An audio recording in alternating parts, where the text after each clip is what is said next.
Party with your host, Dustin Rybka. Hello and welcome to Sex Party. I'm your host, Dustin Rybka. With me on the show, this is a big one. With me on the show this week is one of the biggest names in porn ever. She is an absolute legend. She is Eva Angelina. Eva retired from porn in 2016 to return last year in 2024. Where did she go for those 8 years? What did she do? We talk about her brand new Vixen scene that is coming out today. We talk about her brand new Fleshlight. We talk about some of the wildest times that she's had in her porn career, spanning the entire thing. We also get into how Eva likes it rough, how she loves gangbangs, and that it's difficult for her to find men who can and will have sex with her, believe it or not. She's going to talk all about it. You will not fucking believe it. At the end of the episode, the legend goes through the burner. So without further ado, please enjoy my conversation with Eva Angelina. This week's conversation. Oh my God. I get to say this sometimes on the show, and it feels really incredible when you're sitting in my seat and you get to say something like this. But, this has been a long time coming. So, Eva Angelina, welcome to Sex Party. How are you? I'm well. Thank you for having me. Yeah. We've been trying to make this happen for a while. Your schedule is insanely busy. You're a legend. You're a superstar. We get it. We've been circling each other at the conventions. And I would say we've kind of become buddies, I guess, a little bit. So, so we finally made it happen. You've already with some of my shit. So, Yeah. I'm not a cunt at this point, so we're friends. No, I think you're great. Like I was walking out of, or I was walking in, you were walking out of one of the days at Exotica. We just like sort of nodded and we're like, see you tonight, So I was like, oh shit, that's cool. That's really fun. But the thing is I think that most people, I would hope would think, or maybe they haven't met you, you are an incredibly nice, like, welcoming person in person. Like when you walk up, like I feel like most dudes or people probably be like nervous, but you're fucking super nice. I try to be as approachable as possible because, at the end of the day, we're all human, and everybody deserves the, just common courtesy and to be treated like a human. And I don't think it's fair when people kind of just are mean mugging everybody. Like, what's so wrong? What's like every day you roll out of the wrong side of like the bed? Like, what the fuck? It's not that big of a deal. Yeah, and everyone's like dealing with shit or whatever. We all are. Get in line, like, come on. Yeah, no, absolutely. So I've caught you at the last couple conventions. What is it? What does the convention circuit felt like for you? So let's just start with Exotica. I went to Miami. Miami was actually the first Exotica convention outside of LA that wasn't AVN. You know what I mean? So it was that was a long time ago. This was like back in like 08, 09-ish. So, yeah. So to go back and then see that I was moved from the Miami Convention Center away from Ocean Drive and all that, I was like, wait, because I had some good times back then. I bet, yeah. It's not the same, but Jersey's awesome. It's still amazing. And then Chicago was my first time in Chicago, and it was great. It was awesome. It was a lot of foot traffic, a lot of chaos on Friday, and it was cool to be a part of the Fanny Awards. It was funny. I was talking to the guy that runs Vixen. He was like, how is it presenting? I'm like, I've never presented before. And he was like, what? And I was like, yeah, I've always been accepting. So I was like, I'll come back. Yeah. Well, I have a feeling you're going to be fucking racking up some awards this next cycle, I think. If I do, I do. And if I don't, then I don't. It's cool. I'd like to host. That'd be rad. Oh my God. Yeah. Who is fucking that up, dude? Someone get you hosting something. What the hell? I got to send an email or something. Yeah. Shoot a flare up, whatever. This is completely pointless because everybody knows who you are, but we're going to do it anyway because it's sort of a sex party tradition. Oh, I doubt that, Miss Angelina. Let's say somebody, I don't know, 15, 20 years ago, like fell into a coma. They had a little too much fun in Miami back in 2004, right? And they're now waking up and they're like, they discovered my podcast and they're like, who is this person, right? So who are you, Eva Angelina, and what do you do? Well, I do a lot. So my name's Eva. I am born and raised in Orange County, California. I'm a SoCal girl. Spent some years in Europe.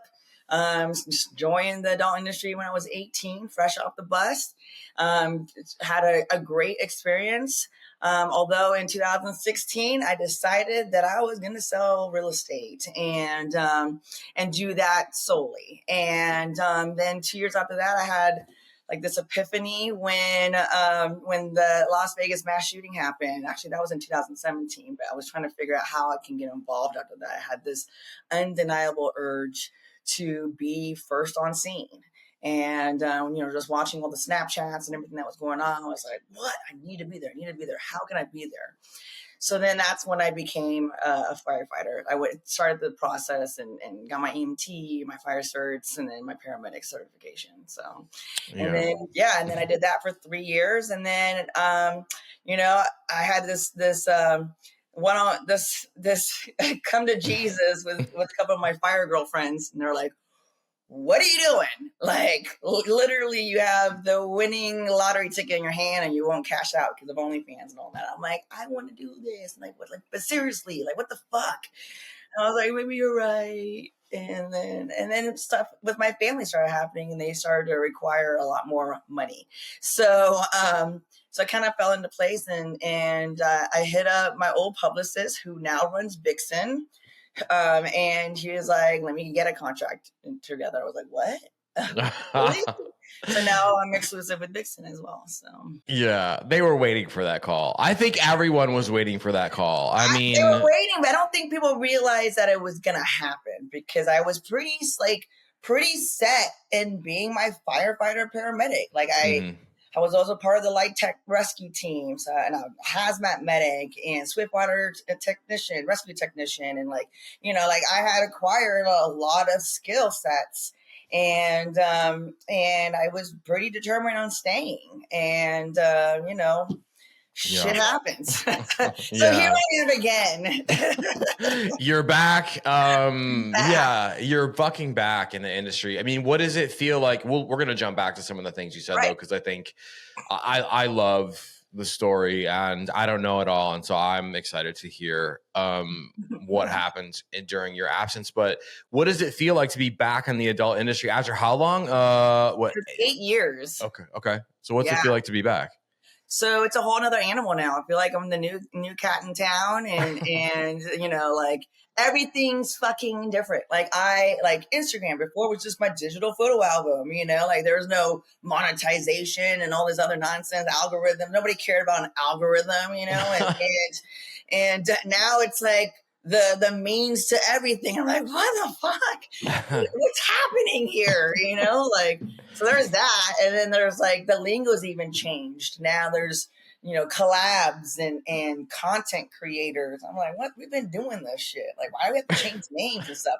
Like now there's pro porn, like porn's pro porn. I'm like, what the fuck is happening? Yeah. So I'm learning a lot, and I'm doing it kind of everything by myself. So it's kind of like a slow rolling out here and trying to get smart when it comes to this shit.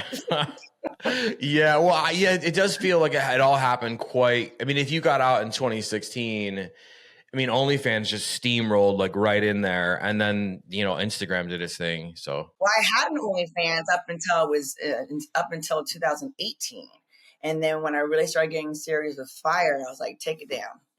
I'm like, had I known 2 more years, like shit would have blown up. Yeah, for sure. Well, I'm glad you're back because you're one of the people, and I think for me personally, and again, it's just my fucking podcast, Dustin opinion, but I think you're one of a very small handful of people. I think it's like you and Jenna Hayes, Tori Black, Rachel Starr, Joanna Angel, who are like this small batch of women who not only sort of revolutionized the porn game, the porn industry is what we know of today as porn, but also like we wouldn't have memes wouldn't be shit without you guys. Like we wouldn't have like certain kind of lingo. Like you guys were all like, obviously everyone in porn, or pretty much everyone in porn, like was like doing facials and those sorts of things. But the way you guys were doing them, like became like sort of a mainstream. On my glasses. Yeah, exactly. See what I mean? And so I think to have you on the show to talk about that is huge for me because and like Cherie DeVille, Alexis Fox, like those, just like we wouldn't have the internet the way it is today without you guys. So I'm so lucky I get a chance to talk to you about it. Okay, so what when you decided because of the shooting, you're like, I'm gonna go become an EMT and a fire. When you did that, was it like, were people like, oh my God, that's Eva Angelina? Like, what was that like? So I didn't really get anybody recognizing me in California that I knew of. Mm-hmm. Because a lot of people keep it quiet because they don't want to, don't want to convict themselves. Oh my God. So, I know, like sometimes I get the stare, and I'm like, all right, I know, kind of thing. And then the real moment where I knew people knew was when I was at the fire academy in Florida. And it was when a fire instructor was handing out our gear for the first time. And he's naming us all by our last name. And he named me by my maiden name, which I hadn't used since 2007. All right. But you can find it in my Wikipedia, but you have to search Eva Angelina for that. So my actual last name now, my married name, like was nowhere on the internet, at least not for me, So now I was like, all right, I know your cover's blown. I assumed everybody knew. And then I knew that everybody knew when the day I graduated the fire academy and I was driving home for the last time from the fire grounds. I got a text message, and it was one of the students, and he was like, hey, this is being sent out to like everyone right now, and it's a link, and it's the Daily Mail, and it's an article that a journalist wrote about me having gone from porn star to public servant. And it's me and my fire gear and like all this shit. And I'm like, holy, here we go. And now like the nearest 3 counties fucking know. So I'm like, oh God, not one day. Yeah. Well, were you like, oh fuck, or were you just like, fuck it, I don't care? Well, my main concern was I had a mentor that was actually like, he became my best friend. And during the whole fire academy, he mentored me. And it was really important to me to reach out to him first and foremost, because I didn't want him to be like, oh, you're a liar. You lied to me or anything like that, like guys do. And oh my God. And so I called him right away. I was like, I want to be honest with you because I want you to hear it from me. He's like, I've known since the first day, the next day after I met you, I had gone to a chili cook-off for like firefighters. And I went with one of the girls who was already in the fire academy. And, she showed me around. I met people and stuff. And I guess word got around that I was there. And everybody and their mother knew. And apparently when a picture of me was shown to my mentor, he was like, "Oh my God, I drove her and her kids home that night." And so he knew the whole time, like, well, I fucking feel like an idiot. So, that's like basically the gist of it. I made sure that in the hiring process, in all the interview processes that I went through, I was very, very transparent. And this is my past. I don't have any association with it anymore. And I really didn't have any friends. I had like 2 friends I still spoke to from the industry. Sure. And so after 2 months after I got my paramedic certification, they hired me right away. So nice. Yeah. What did it, I mean, very, dumb question, but I mean, blanket, take it anywhere you want. But what did it feel like emotionally for you to be a firefighter, to have accomplished that, number one, and number two, like the day to day? Because I feel like people really don't get what goes into being a firefighter. Yeah. So I actually wanted to be a firefighter in 2008. And when I told my first ex-husband, that that's what I wanted to do, he laughed at me and said, I would be fucking pissed if you showed up to drag me out of a burning building. Oh, God. And I'm like, well, there goes that. Maybe you're right. But that was before I did CrossFit. CrossFit was just beginning. And I never trained anything, like I was not a gym rat or by any means. And he was probably right at that moment in time. But when I finally got hired, I was like, fuck you, fuck you, fuck you, fuck you. Yeah. You did it, and I was super motivated to prove these people wrong, and then ultimately, it's a very, very tough process. I remember when I was taking my physical ability exam to get into the fire academy, I kind of put it in God's hands. Like, if it's meant to be, I will pass it. And I passed it. I didn't die. And it was super hard. And just like the physicality behind it all, like, we are career athletes, that's what we're supposed to be, at least, and I got with a really good department that was very adamant that we train, especially for like the high risk, low volume type stuff, and then build on these skill sets so we can be ready for anything. Cause we were in a high hazard area. So we have a lot of very different calls that the average firefighter may not ever respond to. So it was really important. Yeah. Super difficult. And then you have on top of that, like, the schedule, people think, oh, you get 2 days off after every shift, like that. But like the first day you're like sleeping, because you could have like ran 6 calls after midnight, and did not sleep, or ultimately. And then the second day off, you're all wound up because you have to go back to work. And that's if you don't have a second job. So towards the end of my career, I was selling real estate again.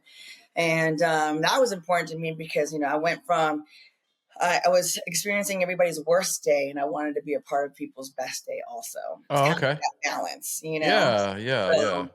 So that was super important to me, but it came at a price. I would leave straight from the station to go to the real estate office, and I was like working hard, and it affects your family balance too, and your personal stuff, having to do that. And, I can't I think there's for the most part, anyone that is a firefighter that has a family at home, chances are there's 2 jobs being worked, because there isn't a whole lot of monetary payback unless you're doing an enormous amount of OT, overtime.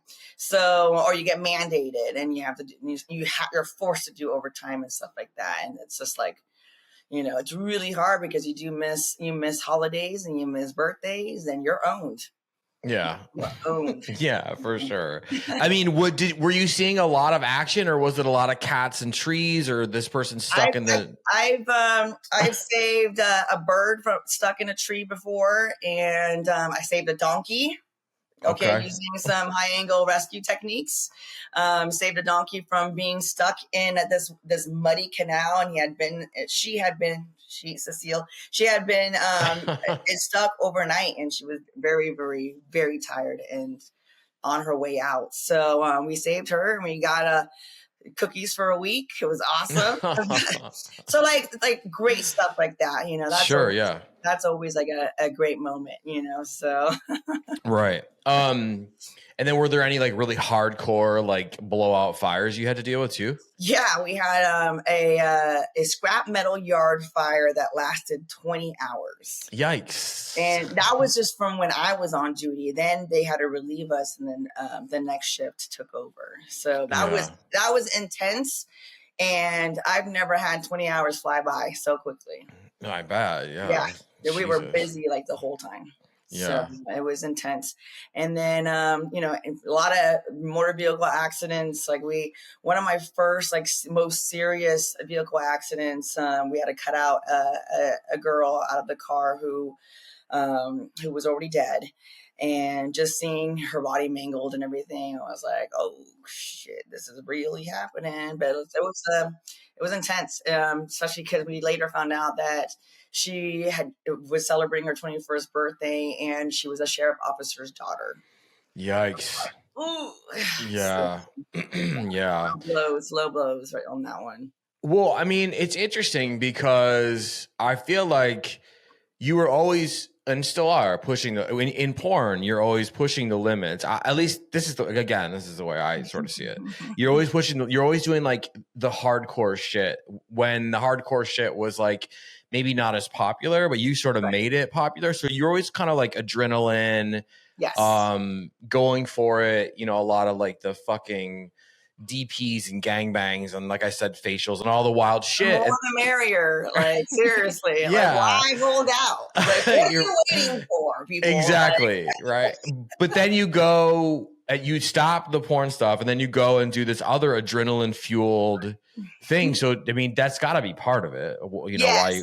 Yeah. So yeah, it definitely is. I felt like, you know, I needed every day to be different. I need, because I get bored really easily. That's my biggest problem is like, I had my cosmetology license, and I was a hairdresser for like 2 months because I was like, I am fucking bored. Like, this cannot be it, you know, like this cannot.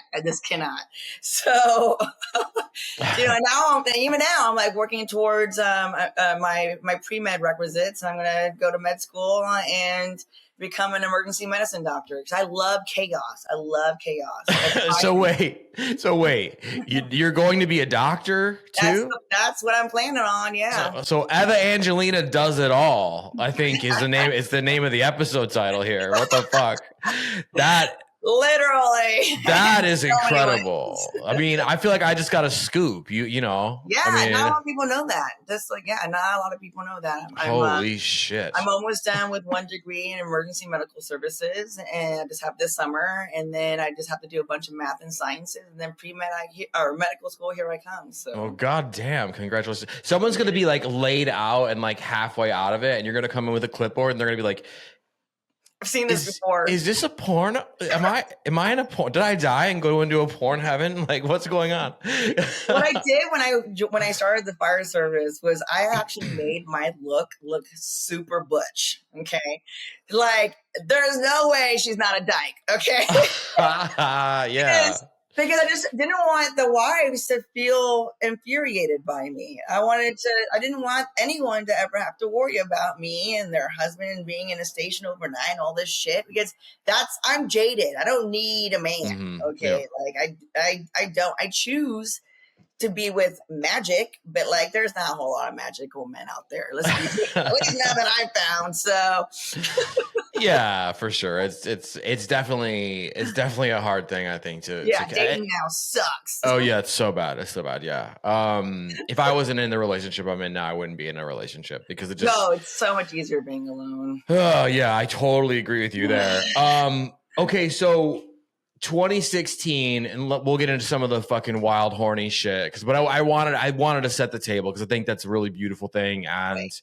You know, I think you know you're incredibly intelligent and like hardworking, and you have this insane drive, and so that's all there. And now I can like take it forward. So in 2016, the decision to retire or like pull a Michael Jordan and like quit porn, like at the arguably like the height, right? I remember a lot of the scenes that were not the height. That's why I left. Oh, okay. Depressing. It was, I had left prior to the 2016, just kind of was dabbling into other things too. That's like actually when I got my real estate license was 2014. So I was doing that, still shooting some stuff. And then when I really immersed myself back into the industry in 2016, the companies that I always shot for could not afford me. They were trying to pay me less than my girl rate the first day I got into the business. Okay. Like it was really depressing. And there were a lot of talent in the industry that would do anything for nothing.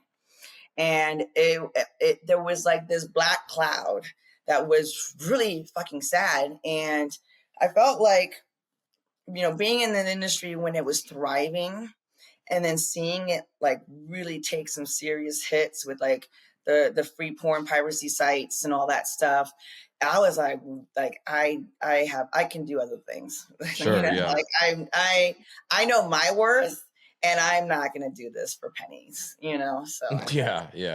That's okay. I'll move on. So essentially that's what it was. It was just kind of like, okay, yeah. That's very interesting because I feel like, I don't know, maybe it was the last couple of years, like 2012 to 2016, you had a lot of like wilder scenes, gangbang, kind of like really dominant, maybe some kink shit in there too. Yeah, definitely had, but I always shop for kink. Yeah. I was doing, like, once I did my first gangbang, it was like, let's do it like every Monday, like. Yeah, okay. Wait to do this shit, like there's actually another one coming out here real soon in May. So watch out. All right. How many people are in this new one? I think 6 or 7. I forgot. Okay. So do you remember the first, do you know when it was, like when your first gangbang on camera was? I think it was for E for Eva, 2017. Okay. Yeah, that would make sense. 2007. I'm sorry. 2007. Yeah. Okay. So I got E for Eva, and then I did and I did my first blow bang then too. Okay. And then Evolutionary kind of like took it. I kind of saved it for like the big ones, the big ones, like Evolutionary 1 and 2, and then Upload had like a massive orgy scene in it, which was in 2007 also. 2007 was a big year for me. Like that's when 2007, 2008 is like when I started picking up all the awards and stuff. I was like, ooh, this is different. What? So had you done a gangbang in your personal life before or no? Yes. Okay. So when you did it in your personal life, what was that like? And you knew right away you enjoyed it, or was it kind of like a wild? I did it to retaliate. Okay. I'm already loving this story. Yeah, I did it because my boyfriend cheated on me. So then I fucked his drug dealers and all his runners. So every time he wanted to buy drugs from him, he knew it was someone that already banged his. Holy shit. You ruined the plug for him. Yeah. What a smart way to get back at somebody though. Yeah. So wait, he cheated on you and you're like, oh, I'm going to fuck the drug dealer and all of them. How many guys were there? At least 7 or 8. Yeah. I don't remember. It was a long time ago. And then you told him, or like you sent him a pic right after's. What was his? Like, oh, I'm getting head from this other girl right now. I'm like, well, fuck. Damn it. Just give it to me. Just give me one ha. Okay. Like, yeah. I mean, you definitely won that round for sure. I think so. Well, he ended up like staying with her for a couple of years and got her knocked up. Well, yeah, you definitely. Like, he's your problem now, not mine. Yeah. So you did that out of retaliation, and that's when you knew you enjoyed it. Oh yeah. Okay. Yeah. Okay. And then when it came to do it on film, when they came to you with an offer, were you just like, yeah, or did you sort of hold out, or? So it was for Johnny Darko. So E for Eva was, it's a showcase video. So it was like, what have you not done? Like him and I were brainstorming, like we need to like do shit that you haven't done before. I'm like, I haven't done this, you know? So it's like, all right, we're fucking doing it, you know? So yeah, we wanted to make it impactful, and you know. Yeah. Well, I think you accomplished your goal. And that's the thing too, is like people seeing that for the first time. I think that left such an impression, not just like in a horny way, but like the way that you could do porn, the way that you could, because even though you're being like dominated and whatever, you did it in your own way. And I can only imagine in real life it was that same way too. So I am what you call a top from the bottom. So like, even though I'm in a submissive position, like I am telling you what I need. Okay, so it's and how to do it, and I'm got a smile on my face. Okay, yeah. I'm enthusiastic. So yeah, like, you know, it's kind of like, I'm not surprised that I became, you know, when I was in real estate, I was selling commercial real estate, which is a male dominated industry, and then even with firefighting, male dominant. So it's like, no wonder I'm able to keep up with the guys and get along with men too, because I'm not like a girly girl. I'm kind of like a tomboy. But I like dressing up and looking pretty too, and getting all glam. But I'm not a timid, you know, non-assertive person. Yeah. Well, and I think that the fact that you can be submissive and still hold on to that piece of you is what makes you you, and like that's your style and shit. And so I think that's something that no one else has but you. So I think that is, I mean, you already know that's like one of your secret weapons. I mean, you know, but so okay, there was a scene, and this is, you know, when I try to do a little bit of research, I hate to over research shit, but I just want to have little things to jump to. You did this scene. I'm sure you'll remember once I set it up. It was you in the scene. You were like a hooker who gets busted by like an undercover cop, but then there's like 6 or 7 dudes, and they just like, right?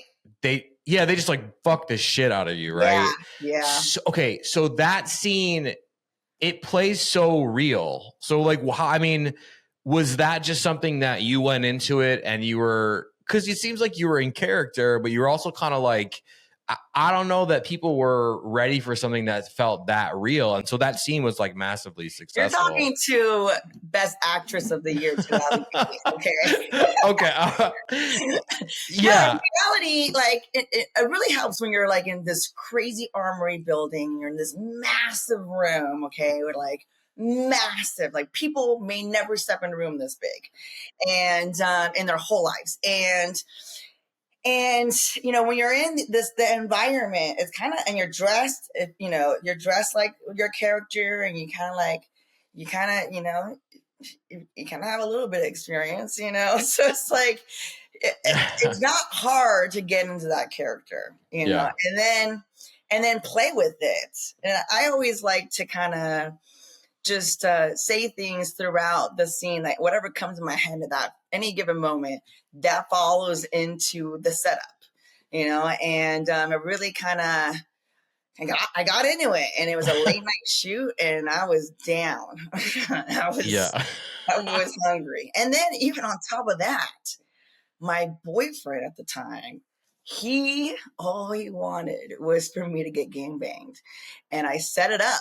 And so I got to tell him all about it afterwards, and he was like loving it. So I knew that I was coming home with a good story, and it was hot and sexy and filthy, and that's what we liked. So yeah, I mean, so this is another example of like how what you did influences now, I think, right? So and we talk about this a lot on the show, but there was a storyline in that, right, where you were a hooker being busted who was like, stop, don't, get away from me, then eventually whatever. But you played that so well that now if you look at porn scenes anywhere, just go to Pornhub and look at scenes, the ones that have the storylines, well, no matter how cheesy, right, where there's just a bit of like, oh, I'm not sure, and they really do stay in character, those are the scenes that make people famous. Nobody was doing that when you were doing that. And so I think that's part of like, you know, what you contributed to the industry. I mean, you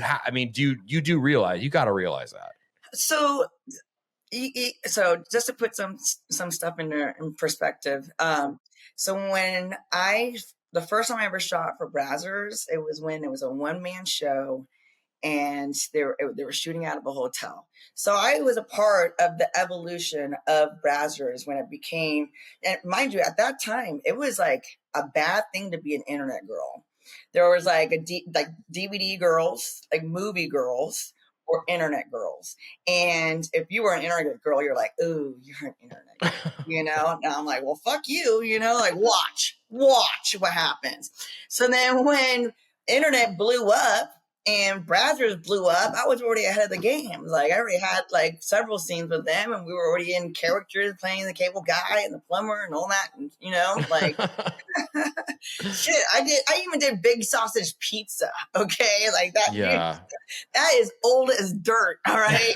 right. Yeah. So like I have a lot of experience. Basically, is what I come down to. Is I had a lot of experience. I kind of knew how what people like and how they want to see it, and just kind of carried on and further evolved into like a more serious type, you know, scene like that, or not so comical, but yeah.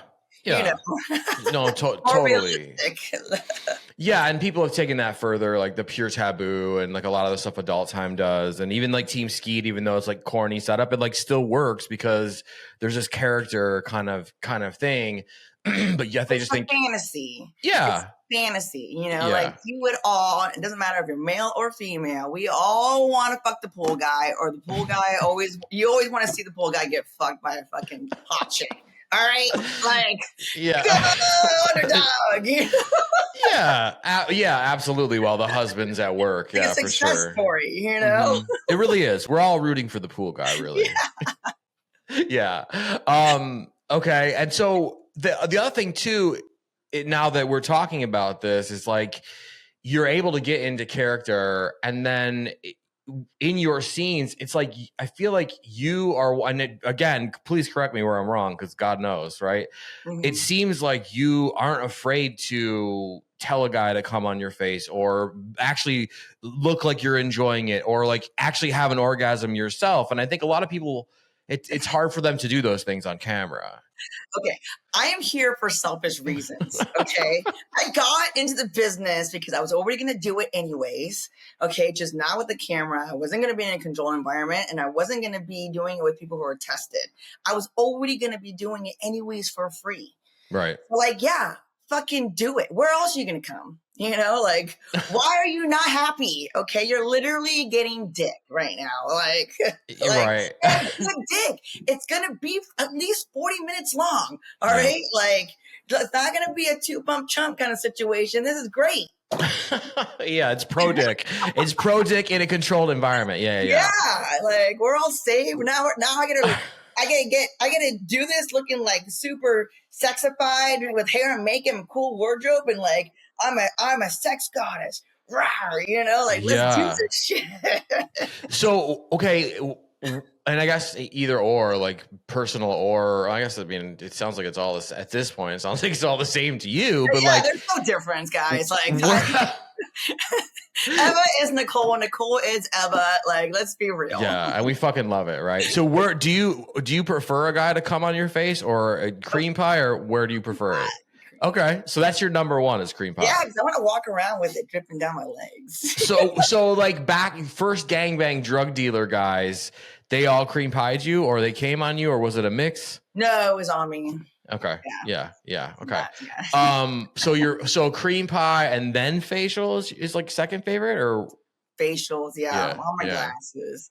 And it's like silly because I got LASIK in 2015, and like I still wear the glasses because I fucking love them. All right, like there's so many memories in those bitches, and I got my Ray-Bans back, but now I have the Ray-Ban Metas, so it's like you're getting another fucking perspective now.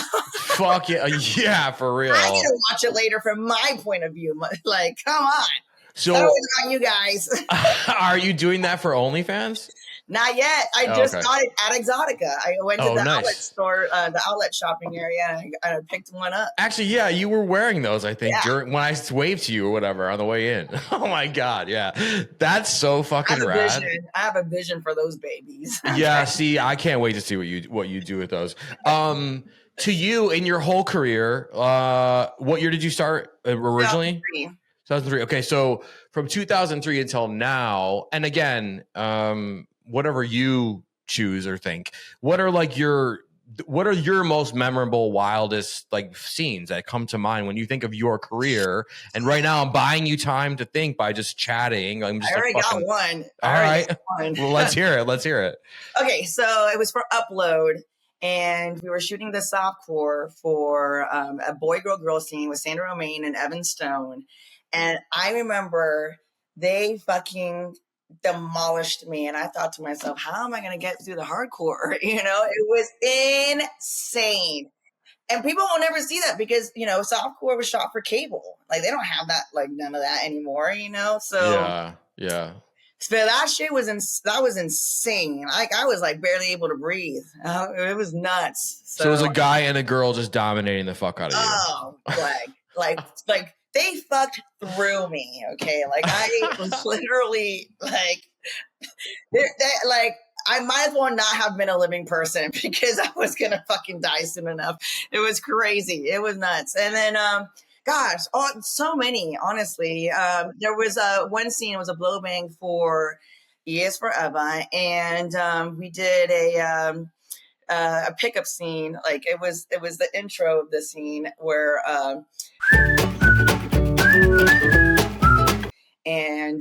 that I get like brought into the house, but like the part where I get kidnapped had to get taken out because they're like, we can't do this. I'm like, but it's so good, right? Yeah, what the fuck? It's appropriate, guys. And then my latest one that may or may not be coming out here soon. It was hint. Was a firefighter scene where and Vixen went balls to the wall. They got like a fire engine and like rented all the gear and they got like legit. Cause I told them like, I'm not doing it if you're just gonna get stuff from like the fucking costume shop. Yeah, it has to be real. I brought some of my old gear that I still had and like all this stuff. And it was a great scene. We did double badge too, DP, all that stuff. And it was like, and we're freezing, so we had to work to keep warm, and it was outside at night, so it was great. It was awesome. I can't wait for everybody to see that one. So this is the gangbang thing that might be coming out soon. Yeah, okay, yeah. I'm probably gonna piss off a lot of people in the fire service. To the wives, I'm just gonna say I'm really sorry, but like everybody's fantasy. Yeah. At least the women get gang banged by a fucking bunch of hot, firefighters. Right. Goddamn. Well, what that brings up the question too that I didn't ask originally. Like, did you have firefighter dudes hit on you while you were in this? Not any of my own. Oh, cool. Mostly not any of my own for sure, but definitely from other fire departments. And I made a pact to myself that I would never, ever, besides my boyfriend at the time, who was a firefighter, but like beside him, he worked for that. He was my friend. He was friend zoned for a year and a half. And he was like the only person I could tolerate in the fire service personally. So, and I hadn't had sex in 2 years. So I was like, I need your dick. So if it's fuck or not, I don't give a shit. Okay. But before that and after that, I had not had sex with any firefighters. Oh, wow. That's like giving them like bragging rights. Yeah. And I'm like, don't make me tell them the truth. Okay. You probably prematurely ejaculated and you probably have a micro penis. Yeah. Yeah, you don't want that. Yeah. Well, you told me a variation of the story, and I don't know if future me has released it yet, but when I interviewed you on the red carpet for the Fannies in Chicago here, you talked about how you did go like 2 years without sex, which is fucking insane. And I asked you, why would Eva Angelina ever go 2 years without sex? And like, because I couldn't find someone to have sex with. I'm like, hang on, which is just blows my mind. So if you want to expand on that now for them. I scared the fuck out of the average guy. Okay. I have had opportunities to, and when their dick is lifeless, it's kind of like, what am I doing here, guys? Yeah, it's like a piece of gum or something. Yeah. Like what? And I had one guy, bless his heart. I gave him 5 chances. Okay, so I am a patient person. I'll give you the benefit of the doubt. But then he pulled the whole, it's the ceiling fan. I'm like, no, motherfucker. Okay, so or I think you're in the sister zone. I'm like, I've been sucking your dick for the last 5 nights. Okay, like that's oh no, that is not okay to say. All right. Like, God, yeah. Like, stop it. Don't say things like that to me. So they're just like, again, like they're just intimidated that it's Eva Angelina. They're just fucking nervous. Or they ghost me. I've been catfished. No fucking way. I've been catfished. Yeah. You've been catfished and you've been ghosted? Many times I've been ghosted. Many. Like, give me an example. Like, you meet someone on a dating app or something and they ghost you? I had to stop with the dating apps. It was getting depressing. Dude. Oh, see, so Eva Angelina's having a hard time with the dating apps, too. Oh, I cannot. Well, and then I was also getting into trouble because I would go and meet guys when I was out of town. And that's like when I usually use it when I'm out of town because I don't want to bring that shit home. But it's going to be left there. But there were times where like they came, like the one guy came, security there and like all this crazy shit. And then he's like, got escorted out of the hotel, came back in somehow, started calling me on the with the receptionist phone or whatever. Yeah. I'm like, dude, never again. And so now I just kind of like see what's out there on the dating apps, but I'll probably just get catfished again. Oh my God. See, I think they're just like absolutely just like fucking nervous. I think they're just like, oh my God. Absolutely. Yeah.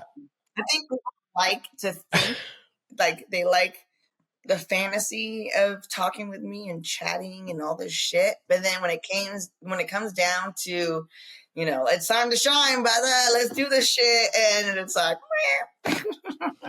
okay. But has anybody ever escaped that? Has anybody ever been nervous the first 3 times and then been like, I'm going to give you some dick? Yeah. My firefighter boyfriend. Oh, okay.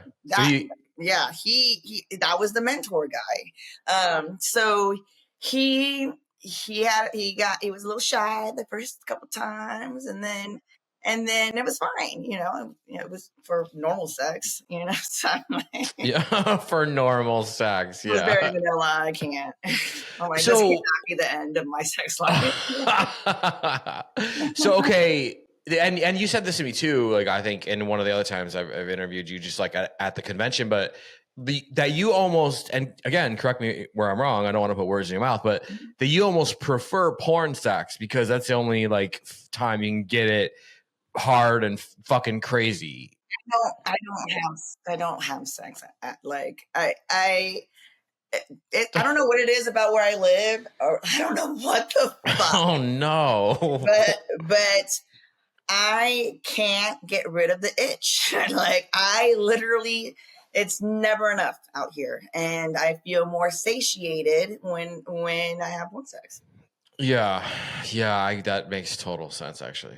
And I've had porn sex with civilian guys before, so it's not impossible. I've had some of the best sex of my life with like these 2 civilian guys, separate relationships and stuff. But they were awesome, and they were coachable, and they did it the way I told them to do it, and they did it well, and they opened up a door of creativity that I'd never seen happen before, and I was like, fuck yeah, you know. But since then, nope.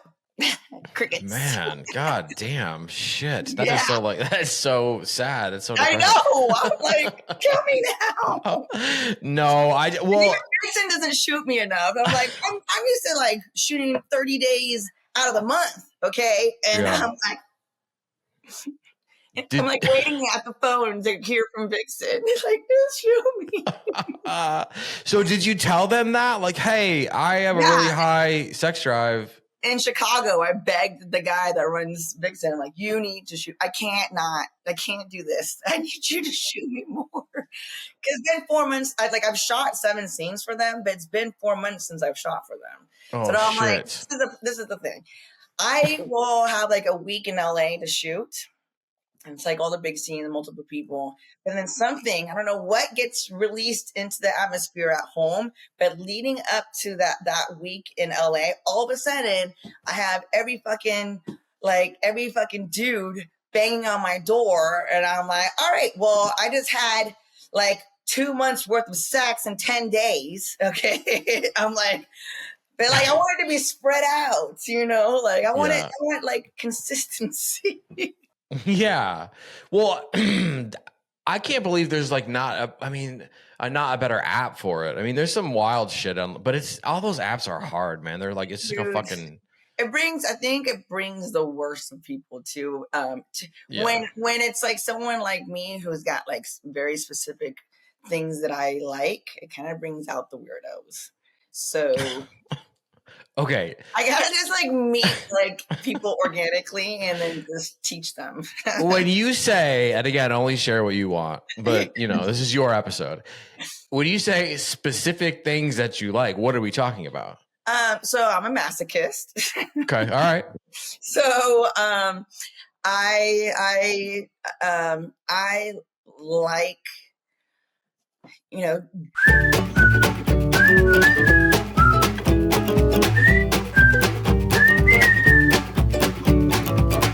okay.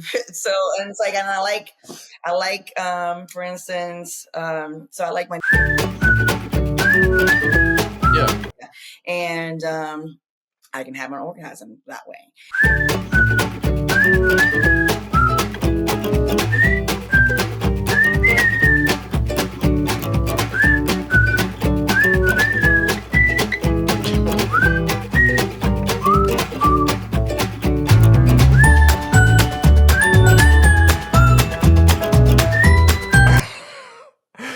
Like shit like that. Like, I don't know what's wrong with me. It's just like, I think a part of me is like, I'm an alpha. I'm in control of my life and my family's life. And it's like one of those like situations where, I want to lose control. Yeah, you want to be fucking, like you said, fucked through, knocked around, consensually, everyone, consensually, whatever. I'll tell you what to do. Yeah. I don't think there's anything wrong with you at all. I don't think there's anything wrong with that at all. I actually think more people are like that. Yes. But unlike you, they won't talk about it, let alone on a podcast, right? And so they're scared to do it with me in real life, and I'm like, why? Like, why? So when you meet somebody and you're like, hey, I want you to like fucking drag me by my hair across the kitchen, I'll have it done organically. I won't instruct them, but I won't instruct them like, hey, this is the game plan. This is how I want it. I'll just tell them as we go. Like, I'll start off slow, like, fuck me harder, shit like that. And then see how far they take it. If I'm egging them on to take it further and they're like, no, press the brakes, I'm not down. I'm like, all right, next. It's like CrossFit people. Like, people are like, why do you do CrossFit? You're going to be all buff and shit. I'm like, it's not about how I look. I don't care. I like being strong, and I like to feel like I'm on the verge of death every day that I work out, okay? Might be why I was a firefighter, because it fucking hurts, okay, to be a firefighter. Physically, it hurts. And it tests you in every way. And I like it. So. Yeah. Well, no, I mean, I think that's evident in your porn career too, that you like to be. That's what I was bringing up, that scene with the fucking cops and the hooker thing, because you can tell in that scene that that's you. That's like, you're getting your hair pulled, you're getting tossed around, you're kind of resisting, but like not because really. I'm supposed to in that situation. Exactly. Okay? But I think that happy. Yeah, I think that sells it more. You know what I mean? For that particular narrative story, which whatever. Do you have any other scenes that come to mind that you're like, oh my God, I can't, because you have so many legendary scenes. We could be here all night. There's so many scenes, like seriously, like I probably shot over 1,000 scenes in my career. And it's just like, people will get mad at me on OnlyFans. Like, you don't remember fucking this girl? I'm like, do you know how many girls I have had sex with that I'd never seen again? Yeah. No, I do not remember that. A lot, yeah. And a lot of the times they're not impactful. I feel like the women that I know in the industry that I've worked with before, and I'm still friendly with, they were impactful. Okay. And if I don't know you by first name, it's probably because, and I fucked you, it's probably because you're not memorable. And I hate to sound like an asshole, but I don't want to take naps while I'm supposed to be fucking. All right. Like, yeah, for sure. Yeah. Is that what fans are yapping about whenever I walk up to talk? Like, you don't remember fucking? Like, no, I don't. Like, I don't even want to know how many people I've worked with. Yeah. Speaking of working with people, so on your OnlyFans, are you working with people on OnlyFans, or is it just solo right now? So I have like 3 boy-girl scenes, and mind you, these are like poor guys. These are guys that like one I met like at a swingers event, like it was like a takeover. Actually, no, I'm lying. That guy specifically was my mentor buddies, my mentor boyfriend's old roommate. Okay. That happened to be at a swingers thing that I went with, and he has an account, but he doesn't post anything. So it's just purely so he can write off the trip. So like people like that, or like, a booty call, and I'm like, hold the camera, and I'm like, start an account, and they get sure, they get excited about that, I guess. I don't know. They can say they're an OnlyFans person, but just I have a hard time finding guys to work with out here in Tampa, so it's kind of, and then there's also the technicality of I'm contracted with Vixen, and they want the exclusivity, and they don't want the guys that I work with to end up posting shit on like Pornhub and MiniVids and all those other sites and stuff like that, because it kind of takes away from the exclusivity. So I have to get an agreement out of them on that. So that's why I kind of like the guys that aren't really porn people, that they don't know about Pornhub and MiniVids and all that shit, and they don't even have anything posted on their accounts. Like, it's kind of more exclusive to me in that sense. So, yeah, like no one's ever going to see it on their account. So yeah, but like it's more difficult because I want to make sure I am respectful of my contract, but also like I need to fucking get laid. Yeah. Well, and it's crazy that like it is that way, and that people are afraid to like to get fucking like wild and raunchy and rough or whatever. But then at the same time, it's like I hear all the time on the show that it is difficult for women to find dudes to collab with on OnlyFans, because a lot of girls, there's been so many on this show, they've said that they will like literally like match with dudes on Tinder, and they'd be like, listen, like I'm just gonna blow you for the content for OnlyFans. And I'm like, who is getting this message? And they're like, you wouldn't believe how many like don't believe it. And I'm like, well, I wouldn't believe it. I would feel like I was going to get robbed or something. Right. That's the other thing. You got to think of it in their perspective, or they get catfished and or like diseases and stuff, That's the main thing.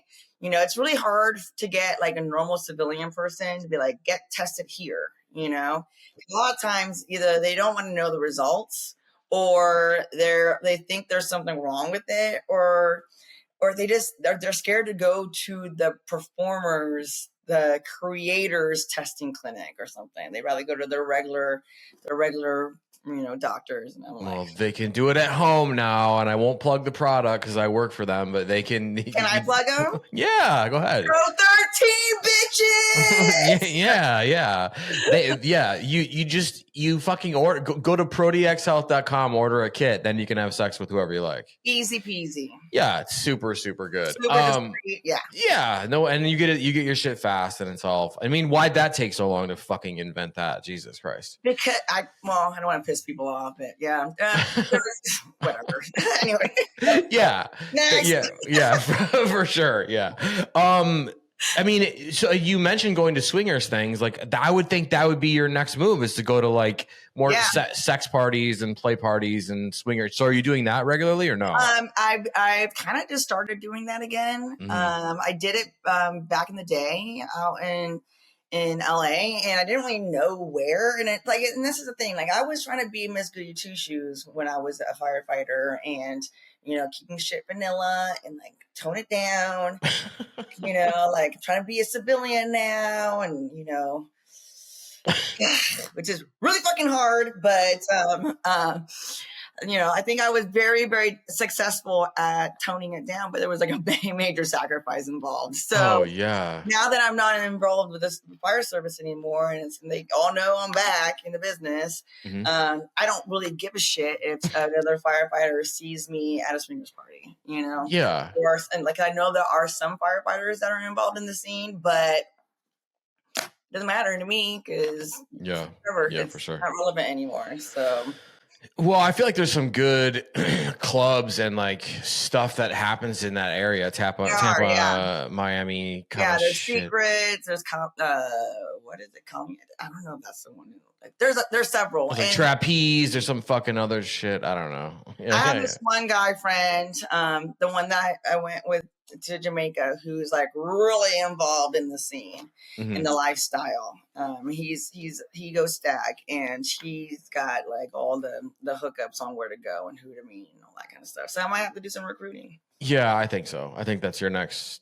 But then, do you think that when Eva Angelina walks into a sex party, that they're all just like nervous then again, or what? No, so when I was in Jamaica, hedoism, it was a full blown like resort takeover. And there, I remember walking, and all of a sudden my arm gets grabbed and I get pulled into this room. And there was like, it was like almost like everyone was waiting for me to show up. Cause now there's 8 people in there. I'm the 9th, like couples and stuff. And I'm like, we're doing this. Yeah. And it was awesome. Fuck yeah. It's like everyone's either wearing condoms or they're tested, and they've been fucking all week. So it's kind of like they know the drill. They're a little jaded, It's not like trying to find a normal person on a dating app. Oh my God, no. Yeah. I feel like that would be the way to go for you, especially if you have that kind of appetite and shit for it, and you want people that are, going to be tested and shit. Like a lot of those places do require testing too. So yeah, or condoms too. So there you go. Yeah, do that. What kind of, are you getting like weirdo? And listen, when I say weirdo, I'm not fucking kink shaming anybody, because I think weird is great. But are you getting like some strange requests on OnlyFans for customs? Not anything too abnormal. Something that's new that wasn't a thing before is getting called mommy, like not mamacita, not mama, not like fucking mama and mommy, and it makes me feel like you have mother issues. Like, I'm not here to fix your fucking. I'm not a therapist, okay? So I see a therapist. So they're like, "Hey, legend, I want to call you mommy. You want me to call me whatever, right?" And so, what do you say back? Like, not for me. Thank you. I'll play along with it, because I'm not trying to like ruin people. Yeah, sure. I'm not gonna be kissing your cornflakes, but like, it's not a favorite thing. I'm honest. Like, I have kids, and they call me mommy, and it's fucking weird. Okay. Yeah. Well, I was I was gonna ask you, because that is a big trend now in the top 5. Important, like, again, you could sit on Pornhub and just like refresh for 4 days, and it wouldn't change. It'd be like stepmom, stepsis, daughter swap, whatever. And a lot of performers are like, "Oh yeah, I love it. It's horny. It's fun to like role play." And then the other side of it's like, no, but I'll do it. And then the third set of performers is like, not for me. I like role playing. Don't get me wrong. Okay. I like the MILF stuff. I like the stepmom shit. I love all that stuff. Right. But if you want me to talk to you as if you're wearing diapers still, okay, you have a problem. Okay. That's not hot to me. Yeah. Like, that's not that. Like, I want, it to be like me fucking my stepson or something Yeah. hot. That's hot. Okay. Yeah. The diaper shit. If you're gonna, that's not sexy to me. Well, I didn't know they were in diapers. That's okay. Well, like that's what like people who call their mommies. Yeah. They're like infantile. They're like infant. Okay, like give me a break. Sucking on a rattle and shit. Whatever. Yeah. I quit. Yeah. If we're doing this like shit, I'm out. So do you think if you had if you were feeling it like with someone on OnlyFans, right, and they had a picture like this is like whatever, and they were attractive, would they stand a chance of like actually hooking up with you in real life? If it happens in like a not orchestrated way, I like organic stuff. I like it when it's not, obviously porn's different because we're all showing up there for a reason. And sometimes we don't know who we're working with. Sometimes we do. I like not knowing who I'm working with. I think that's fucking hot. That was one of the many reasons why I got in the business. But when it's in my personal life and it's like too set up, it's kind of like a turn off. Like I like the spontaneity behind it. Yeah. Absolutely, yeah. So you're telling them there's a chance. Sure. If you're fucking chill and you don't act like like all fanboyish and shit. Sure. Like, you're a stud. I like pretty boys. I like pretty faces, pretty eyes. You gotta have great teeth. Yeah. I like great teeth, great smiles. Yeah, you gotta brush the teeth. You gotta whiten the teeth. If you haven't figured it out by now, then I can only imagine what everything else looks like down there. There's no, oh my God, yeah. Figure your shit out. That's easy. Sorry, I sound like an asshole. No. I think you're being normal. I think that's someone should definitely brush their teeth, Eva. Like like come on. Dude, I don't want to make out with you if it looks like someone's shit in your mouth. Yeah, or smell. That's the thing too about fans, right? And I noticed this because I would be waiting to interview someone, and look, guys, gum goes a long way, and so does cologne. Even if it's cheap cologne, goes a long way. Basic hygiene. Yeah. It's just basic shit. Yeah. We're gonna do a couple quick questions, and then I have a short game, and then we're gonna wrap this fucking thing. Because I don't want to keep you forever. Because I would. Because I have so many questions that I could get to. But hey, I'll have to just pester you to come back. So that's that's what we'll do. So I know wellness is a part of your shtick, right? But somebody said to me, and I'll tell you offline who said it to me. She was like, ask her how she still looks so fucking good. like she still looks like it's 2007. Like, what's her secret? I need to know. And you look just like you did in 2006. What are you doing to fucking look so well? So like, I love my Botox. Okay, I'm on point with the Botox. That's for real. I haven't done anything to my face other than I had my lips done like 3 years ago. I might do it again because they're looking a little deflated. But like really, I don't sleep well. I drink. I go out and I love live music, so I'm out late and I vape. I eat kind of okay, like I'm conscious of what I'm eating, and like sometimes I say fuck it. So I'm not like, I probably, for how much work I put into the gym, I should be leaner. But really, I think a lot of it is like removing people that don't serve a positive purpose in your life, and I think people surround themselves with emotional vampires, and then they overthink, they suffer from anxiety, and you can see it in their face, and it's just a lot of that is totally preventable. It can be removed from your life. And I think that if something in your life becomes toxic and does not serve a purpose anymore, you need to fucking drop that shit like a bad habit. Yeah, that's fucking great advice. Like it's, and I've gotten really good at it. at removing people from my life, because my happiness, if I'm happy, my kids are happy. If I'm happy, the people around me that I love are happy, Sure. And if there's somebody, a negative Nancy or a hater, I've broken up with boyfriends because they were haters. And I'm like, you can't fucking be happy for anyone. I'm like, later, out of here.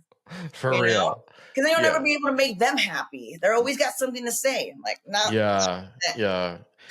Anybody who's like complaining needs to go. Like always complaining, because we complain, but like, come on, dude, everything out of your mouth is gonna be a complaint. Right. Like Dan Damage said it best. He asked me at Avian when we were waiting for the red carpet, and he's like, "How are you like always happy and always positive like that?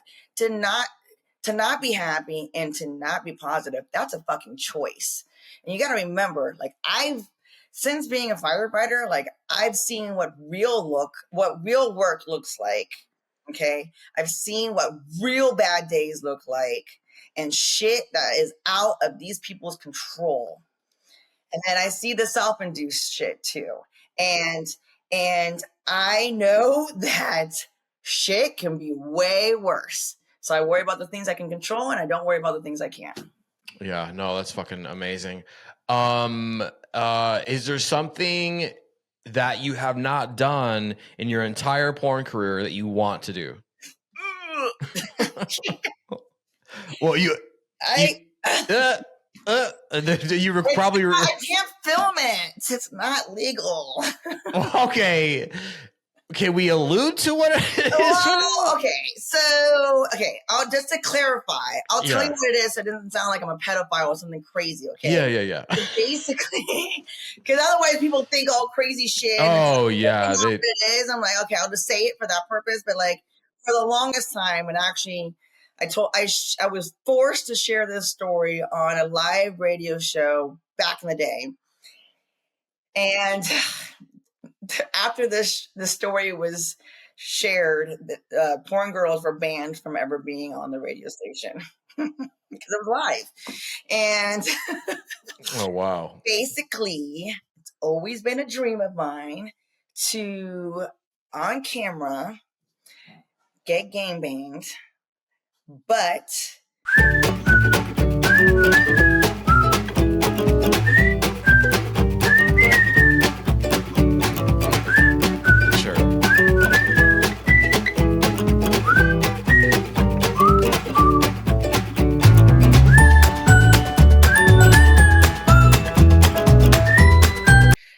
and it's more, I think maybe like the outer body experience that maybe, like, I don't know, or like not being in my body and know it's my body and it's happening. I don't know. It's just like some weird psychological thing behind that. But, I don't know. I've never been molested or had anything crazy like that happen to me. So I can't say it's trauma, but like maybe it's, I can't figure it out. Maybe I should. No, I just think it's like fun for you to relinquish control in your own way. I mean, I don't think it is a control thing. Yeah. I think it's just a curiosity to see what would be done to my body. Right. Yeah.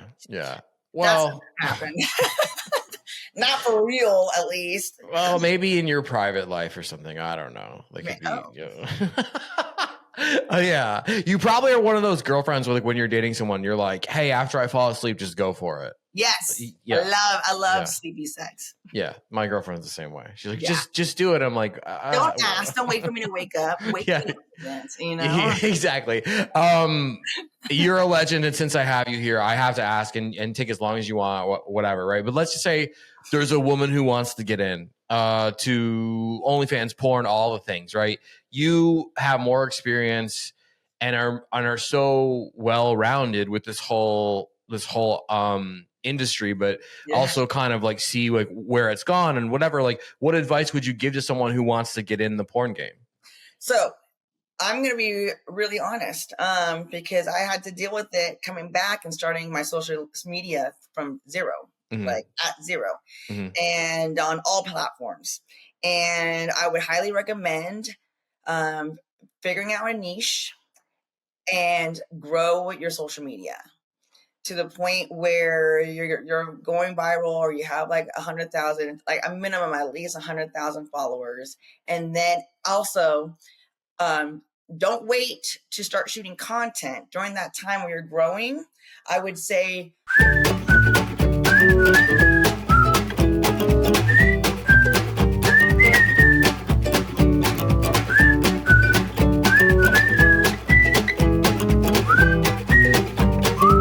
you'll have a library of content to consistently post on there and sell and all that good stuff, the good shit. And so now will allow you to be able to take time off to shoot in the industry. And if you've already built yourself a name online, then it's gonna be way easier to get the companies to want you, because you already have a following. So you're bringing new people to their table if they haven't already found them. So I feel like the industry is very motivated by how many followers you have at this point. So I would start that. And I've seen girls, there's this one account that I just found on Instagram, and it's a faceless OnlyFans girl. And she posts great content on Instagram, and she's got a big following. And I'm sure she fucking kills it on OnlyFans. You know, it's just something about that discretion, that mystery that people like. Yeah. That's what they should do, but that's always an option. No, it's fucking incredible advice. Are you a fan of like what Lily Phillips and Bonnie Blue are doing with like the fucking trying to bang 1,000 dudes in a day, 50 dudes? Do you think, does any of that inspire you, or is it too much? No. Well, the thing that bothers me about that is that they're not tested. The dudes? Yeah, the dudes. See, I keep hearing conflicting shit back and forth about this. I've heard, I don't know which one it is, but I think it was, I don't remember which one it was, but it was the one that's always on Pillow Talk. Bonnie Blue. Okay, so she said that they're not tested because it's a confliction on the discretion factor. You know what I mean? And they want to stay anonymous and all that. I'm like, all right, so do you have like a tub of like condoms everybody uses? Like, what happens if one breaks? Like, if we can get people that are tested in the mix, I'm totally be down. But then also, I haven't watched any of these. And like, how long are these guys fucking you for? Are they just like sticking it in and moving on, and then it's like an assembly line? Yeah, or is it really like a ground pound kind of situation? It's so the stuff that I've seen, and I've talked to Lily Phillips. I've never talked to Bonnie Blue, but it's just a couple of minutes per guy. But then she's enough. Yeah, but like I think Lily Phillips is testing. That's crazy. I have no idea. That's wild. Here's the thing. I am very removed from the industry. Yeah. Like, as I only see what I see online from what they say, and I don't know these people. Right. And like I'm sure they're great people, and I have no problems with them. But like, I think about Eva Devine when I think about what they're doing. Eva Devine was the ultimate nymphomaniac, like off camera. Okay, she is by far way worse than I will ever be. She would actually find a cable guy and fuck him in his fucking truck. You know, she was insane, and she would do all the crazy stuff too, like that on camera and everything. So it's like, it's new because it's new to like OnlyFans, but it's not new to porn. Right. Yeah. I mean, I think that they're great. I applaud them for doing it, but I think they're smart. It's the intelligent move. Okay. Yeah, for sure. Yeah. Spotlight on themselves. I'm sure they're making bank, and you know, yeah, everybody's going to talk shit about everybody in one way, shape, or form. So you're never going to make everybody happy. So take the money and go. Like, get the fucking bags for sure. By all means. So you would do something like that if it could be tested and controlled? Yes, as long as they're tested, fine. Yeah. Okay. Yeah, that's awesome. Bitch about not getting laid for maybe like 2 days. Yeah. The guys actually got to show up and not be nervous. Okay. Like, dude, and also too, these guys that are nervous. I mean, I know that nerves, it doesn't always work, but like, take a Viagra, y'all. Like, what the fuck? I've had that not work. Yeah, because it's mental. If it's mentally that you're doomed. It's definitely it's not a physiological thing. It's they have a mental block, or they just have this one guy. I love him to death, and he's super hot, but he's got this little thing, and he prematurely ejaculates. And I've had like really good sex with little dicks too, so it's not so much that, but if you last 15, 30 seconds, no exaggeration, then that's a fucking problem. Okay. Mm-hmm. Yeah, you gotta like read some books and figure that out. Well, I mean, jerk off before you see me, like for real. Well, and sometimes like just the idea of popping a Viagra can have a placebo thing where it's like I'm good now, but like I don't know, whatever. I mean maybe I have my own Viagra for them. Okay. Wait, you have a substance, or you're saying you are? I literally have Viagra on hand for them. There's literally no excuse. Wow. Yeah, because of course you do, because you're a fucking pro. I love that. That's fucking awesome. We're gonna close this fucking thing out with a quick game. So this is like 10, 15 questions if I ask them all. Some of them you already answered, believe it or not. We just kind of move through them faster. There's not really any follow-up unless you want to. It's your episode. Do whatever you want, but I'm gonna ask them quickly. And we're just gonna fucking blow through this. It's called The Burner because I can't think of a better name. I hate that name, but here we go. It's my old dog's name. My ex-boyfriend's dog's name, Burner. All right, go on. Sorry. No. I think that's. I mean, and the firefighting thing it's all coming full circle, y'all, with Eva Angelina. Question 1: name something you wish men would stop doing. Ooh. Whoa. Yeah. I damn, there's a lot.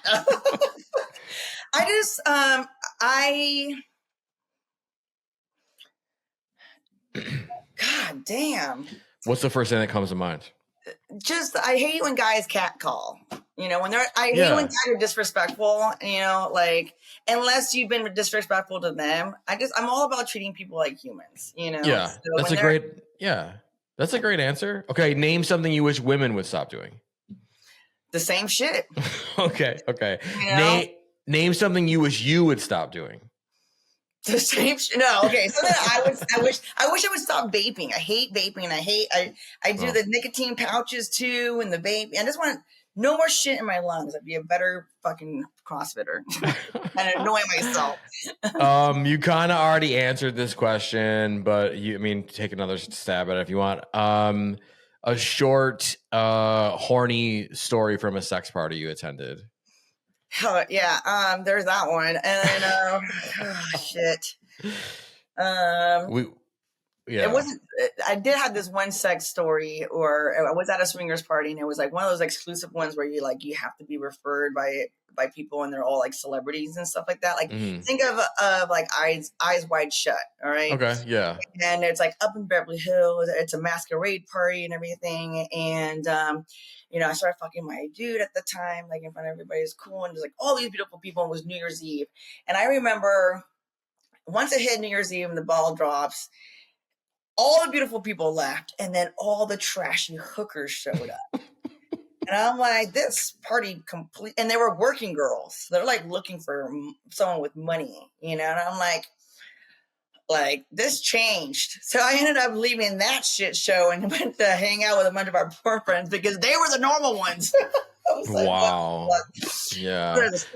Well, I mean, that's the other thing too. You mentioned celebrity. I just this fucking side note in the middle of the game, but like, I'm surprised like you're not getting like torn up in the DMs from celebrities and shit. I did get one that was a pleasant surprise and then today there was somebody else, but like people, I don't know what it is, but I don't get, rarely do I get like celebrities DMing me. Rarely. That's so odd.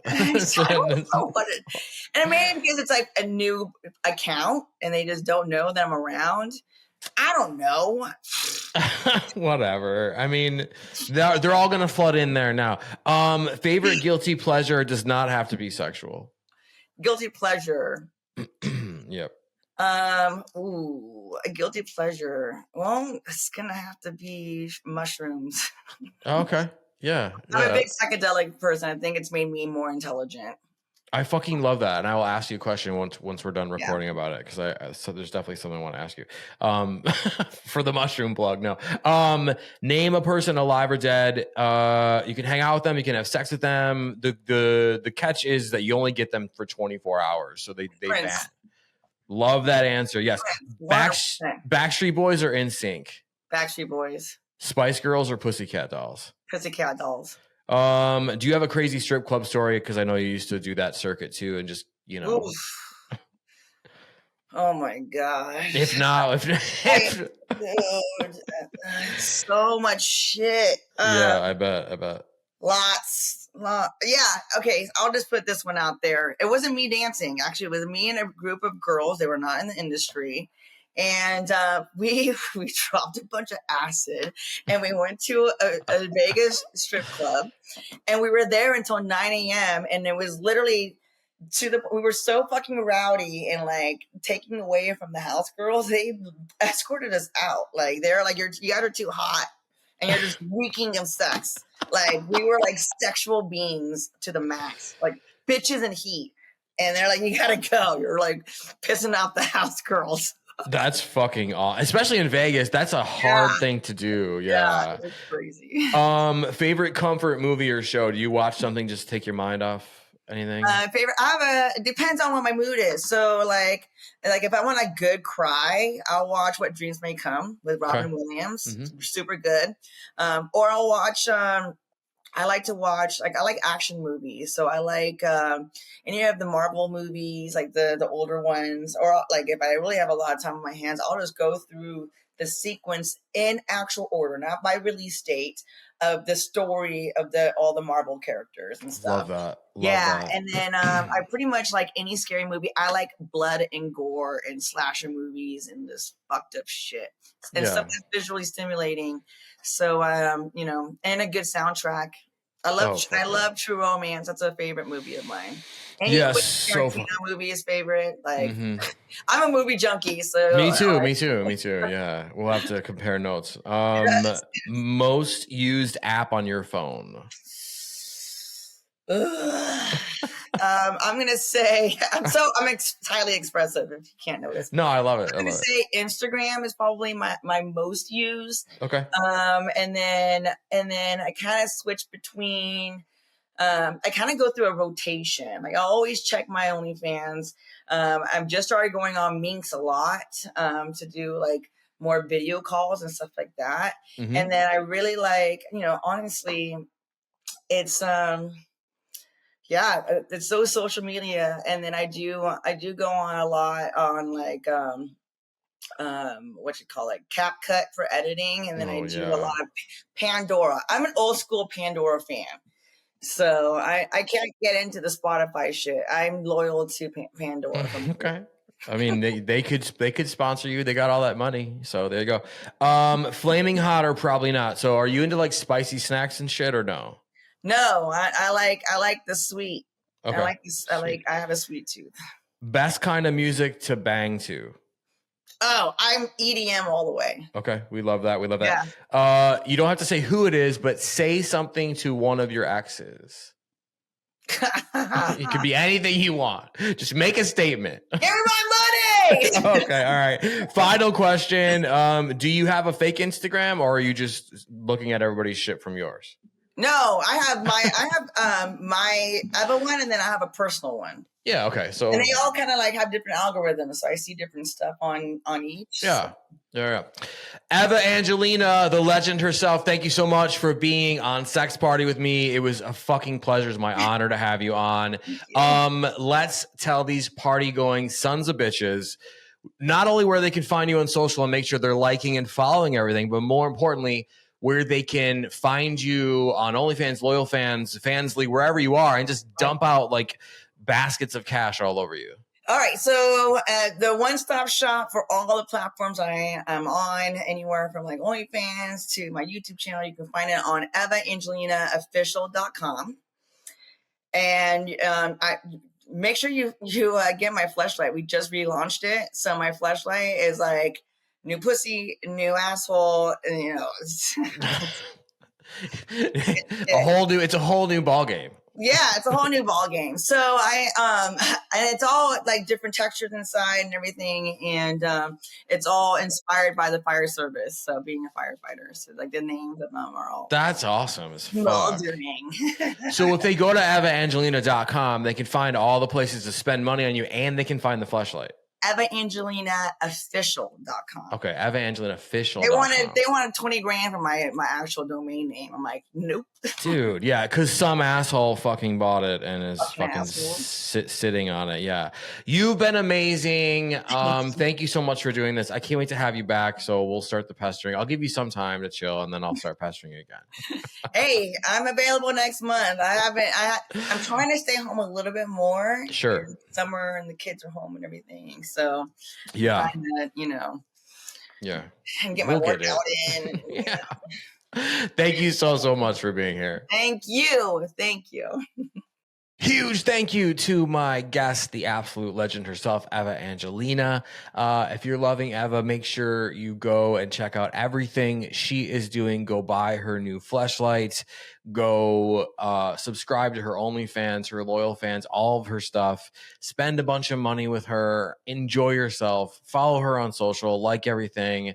You know the drill. If you're loving guests like Eva, you want to see her again, she will be back sometime in the future. But you're loving Sex Party and you want to celebrate that love and you want to show that love. How can you do that? Well, if you're listening to this on platforms like Apple and Spotify, you could leave a rating. You could leave a review. Those things are wonderful and helpful, and I will read them over and over again every night before I go to sleep. But if you really want to make a difference and you're not subscribed, you should just subscribe. If you're subscribed already, go ahead, leave a rating, leave a review. It takes a couple seconds, but subscribing is really the main thing. You'll never miss a new episode every single Wednesday, especially if you are subscribed or you think you're subscribed on Apple Podcasts. They've been unsubscribing shows for whatever reason. We still don't know why, but just to check, head to Apple Podcasts, go to Sex Party with Dustin Rybka. Upper right-hand corner, there's some sort of like button. If you see a pause button or anything else, click that. Drop-down menu will appear. Toggle on down to resume subscription, resume downloads. Click that. You're good to go. If you're watching on YouTube, I love you. I see you. I appreciate you. If you're watching on YouTube, what is your favorite Eva Angelina scene? Leave it in the comments. If you're watching on YouTube and you want to make sure that you show some love or even some hate for the show, some emotion, right? How can you do that? You could like this video. You could like all the videos. You could dislike all the videos, I guess, if you really want to do that. You could leave a comment, positive or negative. I will interact with you. We'll go back and forth. It will be very, very nice. But the main thing that you want to make sure you do is subscribe to the channel so you never miss a brand new episode every single Wednesday. As always, I'm available in the DMs on Instagram, and I will see you all right back here next week. Thanks for listening.